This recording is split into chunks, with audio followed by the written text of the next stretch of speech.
obviously, for movie club this week, we watched Heathers. And a barnacle of mine said, "Well, have you seen the musical?" And I said, "No," because I had not. And so I pulled it up. I decided to look into it. And while most of the movie club has said they probably will not check it out for one reason or another, I gotta be honest with you, I fully recommend it. I can't believe how good this was. And people told me it was good. I remember when it got kind of popular on TikTok a few years back, and I guess personally, I didn't know why. Well, a quick history lesson for you.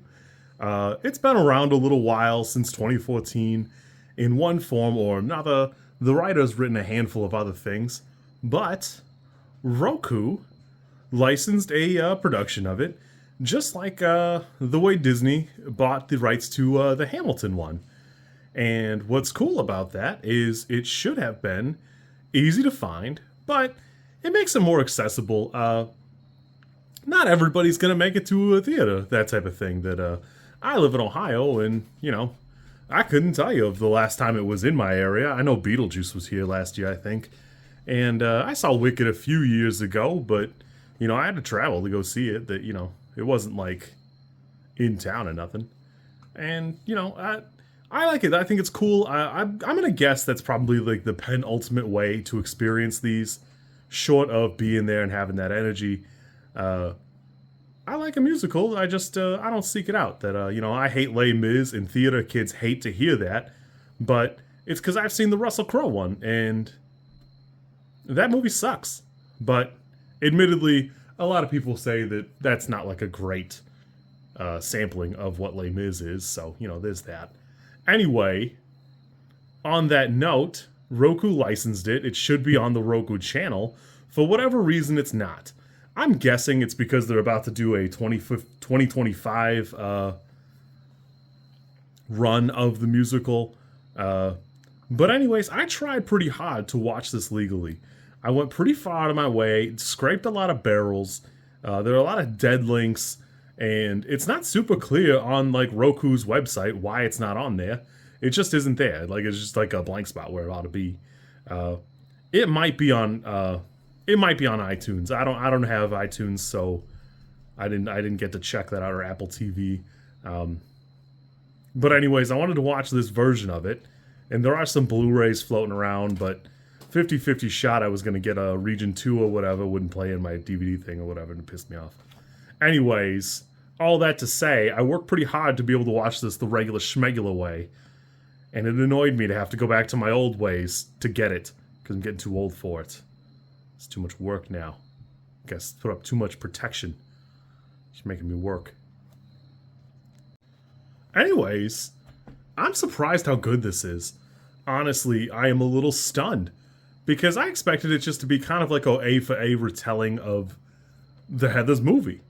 And the Heathers movie is a decent length. I think it's an hour 40 minutes. This is 2 hours and 15, I think. But if you'd have told me at the outset that it was 2 hours and it was 30 minutes longer than the original movie, I'd have gone, why? For what? To what end? And the answer is, it digs in to every little facet of the movie and expounds upon it in such a fantastic way. Even at the beginning, it's pre-Veronica joining the Heathers, and then everything is twisted around just a little bit.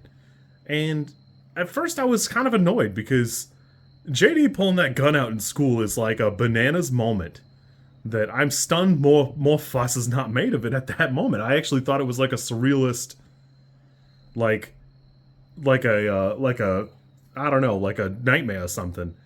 And no, in the movie, just straight up whips it out. And in the musical, it's not how it goes. There's like a fist fight or whatever. And at first I was like, I don't know, man, this is kind of corny. But honestly, it's played so well, I'm actually a little surprised how much I like this. Because I was talking to people about whether they'd seen one or the other, and it seems like I can only find people who've seen Heathers or the musical Heathers, and I just haven't run into that many people who've seen both. I'm stunned how good this was. Honestly, the music slaps. The atmosphere is great. I think the set pieces are pretty good. Uh, it's got like that one little thing in the middle where they twist it around a couple times for different displays. And then obviously the big balcony thing that we talked a little bit about Hamilton just like a week or two ago with the little spinny turntable thing. And while this doesn't have that, it's got a bunch of quick, smart costume changes. Uh, the second the second Heather taking her green outfit off, switching it for the red, fantastic. I watched that probably 3 or 4 times because I was like, man, maybe I missed it. I don't, did it cut? What happened here? It's not what happened. Hold on, I gotta fix the glasses. Much better, although they look like they're askew from my angle. But yeah, and even Veronica's outfit is just subtly different enough from the Heather's that, you know, it looks good. Everything about this movie, it just shakes out pretty good. It's all cut well. I love the backdrop. The music is pretty good. A little side note is they've changed the musical since its 2014 version. There's a song called Blue that they replaced with You're Welcome, and Dead Girl Walking has been changed a couple of times. That O'Keefe and Murphy have stated pretty clearly that they actually prefer the newer ones, and that's what they've used from like 2018, 2016 on. And honestly, I've not heard the other song to say, oh, well, I don't know, but I didn't notice it to like go, oh, I don't know, this isn't that good. Laurence O'Keefe is one of the creators, and he's credited with Bat Boy in 2001, and then Legally Blonde before this, Heathers. And honestly, I might check out Bat Boy and Legally Blonde because it does sound kind of fun. I don't know. I had a good time with this. I'm really stunned how good this really is. This is probably a 9 for me. I've heard Dead Girl Walking about 10 times since then. I actually thought my favorite thing would be the JD song, Veronica Open the Door, and I like that, but it's really a soundbite that I like. I liked it on TikTok, and yeah, I could never hear it again. I'd be just fine. Somewhat on that note, as far as shuffling things around and expounding upon them, the first Heather being alive as a spirit and a ghost, 10 out of 10. That is excellent writing. It looks so good. It stays so topical. Everything about it's fantastic.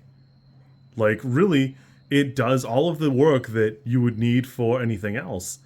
Yeah, I love this movie. I thought this is great. I had a good time. I honestly would recommend it to anybody. You don't have to have watched the movie to enjoy this, although having both of them is a pretty excellent experience. As somebody who doesn't like Beetlejuice, I think it's great work, the original with Winona Ryder, and I think that the legacy really shows up here. It's great. I had an excellent time. For posterity, I tried to find out what Daniel Waters thought of them making a musical, because I've read a few interviews about him making Heathers, and he was very clearly passionate about it. He really had a good time with it. It seemed like he was really excited to do it. And so I reached out to him on Twitter. I doubt he'll answer, but I couldn't really find an answer about what he felt there, or, you know, if he ever watched it, that kind of thing. That I'd be interested to hear those answers. If you find it, please let me know. And you kids be good.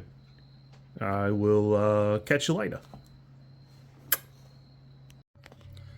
If you like this content, I'm supposed to ask you to like, comment, and subscribe. I think I think like is here, and comment is probably down there, and subscribe over there somewhere too. I think.